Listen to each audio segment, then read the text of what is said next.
So I've got a helpful tip for building projects out of cedar wood and how to do it on a budget.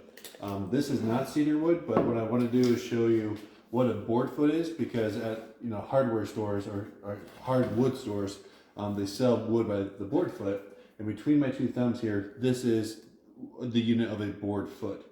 And cedar goes for $6 per board foot. Now what I want to do is build a little half wall for our patio that's 13 feet long and 6 feet tall. And if you think about how many board feet, how many chunks of this size wood do I need to build out that wall, it's a lot. And if it's $6 a pop, this is going to be a $300 or $400 wall in materials alone. Now there's a more economical way of doing this, which is going to a home center and getting cedar fence boards. So this is a cedar fence board. It's 6 feet tall or 6 feet long, and it's $4.50 after taxes. So I can cover a lot more surface area with this board than I could with a standard board foot of cedar from the hardwood store. Now you might look at this and think, this looks like a normal fence board. This is going to look kind of ugly. I mean, it's got a fuzzy surface. It doesn't look that great.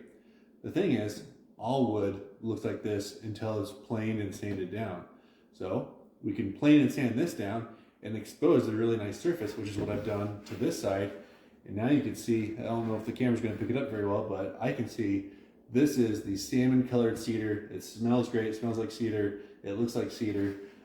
If you plane one side of it or both sides of it even, now you've got this gorgeous cedar wood that you can stack into a privacy wall. And you can do this at $4.50 a pop, right? So now that wall is going to be much cheaper. So this is just hopefully a helpful tip for someone. If you are looking for something that doesn't need to be too structural, because this is obviously a lot thinner than typical wood, you can plane down cedar fence boards that look like this, and you get it down to something really good looking like this. So hopefully that's a helpful tip for someone. Yeah, it's a great way to stay on budget.